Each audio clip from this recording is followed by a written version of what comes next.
یہ اللہ تعالیٰ نے انصاف کا نظام دنیا میں دکھایا ہے ہمیں کہ اللہ تعالیٰ دنیا میں بھی ناانصافی نہیں کرتا اور آخرت میں بھی نہیں کرے گا کسی کے ساتھ.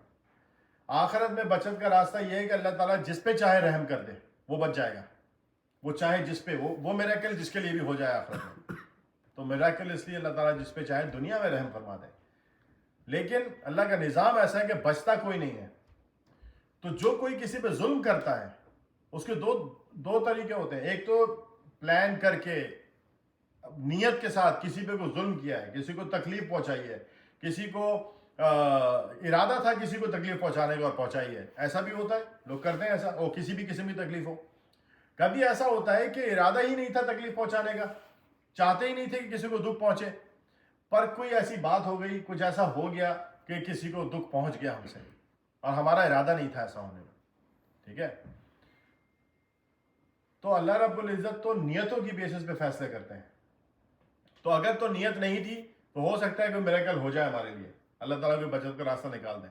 اور اگر نیت کر کے کسی پہ ظلم کیا ہے تو اس کی سزا تو ملے گی, بشرطے کہ اللہ تعالیٰ اگر معاف کرنا چاہیں تو. اللہ رب العزت نے قرآن میں فرمایا کہ اگر تم لوگ کسی ظلم کا بدلہ لو تو اتنا ہی بدلہ لو جتنی زیادتی تمہارے ساتھ کی گئی ہے, اور اگر صبر ہی کر لو تو یقیناً یہ صبر کرنے والوں کے حق میں بہت بہتر ہے. یعنی اللہ تعالیٰ نے ہمیں اس بات کی اجازت تو دی ہے کہ اگر تمہارے ساتھ کسی نے برائی کی ہے, کوئی ظلم کیا ہے, کوئی تکلیف پہنچائی ہے, تو you have a right to avenge that, but you have to make sure that you will not transgress.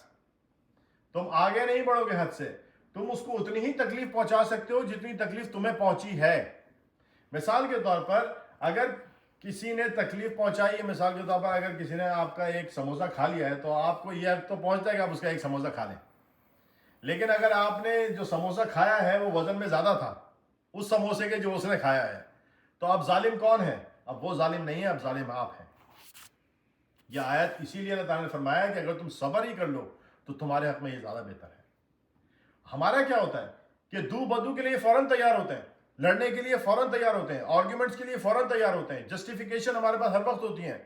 یعنی میں تو اس کو چھوڑوں گا نہیں, میں تو اس کو دیکھ لوں گا, میں تو یہ کر دوں گا, میں تو وہ کر دوں گا. اور جب ہم بدلہ لینے پر آتے ہیں تو ہم اتنا زیادہ آگے نکل چکے ہوتے ہیں کہ جو ہمارے ساتھ ہوا ہوتا ہے وہ بہت چھوٹا رہ جاتا ہے, اور ہم اللہ کے ظالم ہوتے ہیں, وہ مظلوم ہو جاتا ہے.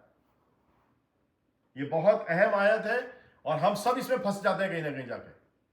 اب ہم میں سے تو کوئی ایسا ہے نہیں کہ جو جا کے جنگیں لڑتا ہو, سپہ سالار ہو یا کوئی پہلوان ہو جا کے لڑتا ہو. ہم تو اپنے گھروں کے معاملات میں ہی پھنسے ہوئے ہیں.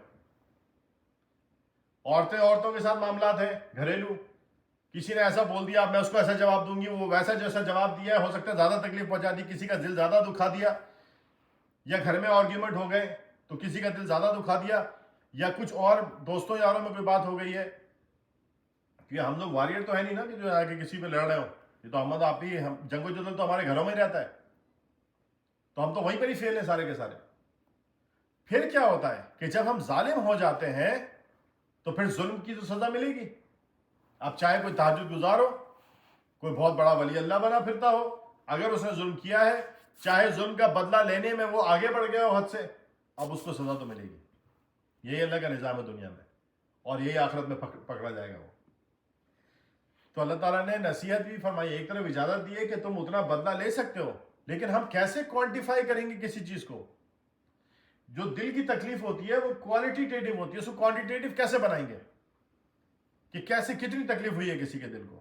اگر کسی نے مجھے پنچ مارا ہے تو مجھے جو پین ہوا ہے اس پین کو میں کوانٹیفائی کیسے کروں گا کہ میں اتنی ہی طاقت سے اس کو پنچ مار سکتا ہوں, اجازت ہے مجھے بالکل اتنا ہی پین ہونا چاہیے اسے, میں کیسے کوانٹیفائی کروں گا؟ نہیں کر سکتا کوانٹیفائی. صحیح ہے, زیادہ تر جو ظلم ہوتے ہیں, تکالیف ہوتی ہیں, وہ کوانٹیفائی نہیں کی جا سکتی. اسی لیے اللہ تعالیٰ نے فرمایا کہ اگر تم صبر ہی کر لو اس بات کے اوپر تو تمہارے لیے زیادہ بہتر ہے. تو ہم اپنا بھلا کیوں نہ سوچیں کہ ہم صبر کر لیں, ہم معاف کر دیں. جب ہم معاف کر دیں تو الہ العالمین اس پہ بھی رحم کرے گا. کہ مثال کے طور پر کسی نے مجھ پہ ظلم کیا اور اگر میں نے اس کو معاف کر دیا تو الہ العالمین اس پہ بھی رحم کرے گا کہ چلو جس پہ ظلم ہوا تو اس نے معاف کر دیا. اللہ تعالیٰ سے تو مجھے رحم چاہیے, اللہ مجھ پہ رحم کرے گا کہ اس پہ تکلیف ہوئی تھی, اس کو تکلیف ہوئی تھی, اس کو تکلیف پہنچائی تھی, اس نے میری خاطر اسے معاف کر دیا, آج آخرت میں اس کو کیوں نہ معاف کروں. تو صبر کرنا ہی ہمارے حق میں بہتر ہے. تو ہمیں یہ قرآن سب کچھ سمجھاتا ہے، سکھاتا ہے. ہم پڑھتے نہیں ہیں قرآن کو، ورنہ ہماری زندگیاں بالکل بدل جائیں، ہمارے گھروں کے ماحول بدل جائیں، ہماری سوسائٹیز بدل جائیں. تو ہمارے جو قرآن ہے وہ حلق سے نیچے نہیں اتر رہا. ہمارا سارا زور جو ہے قرآن کی تجوید پر ہے.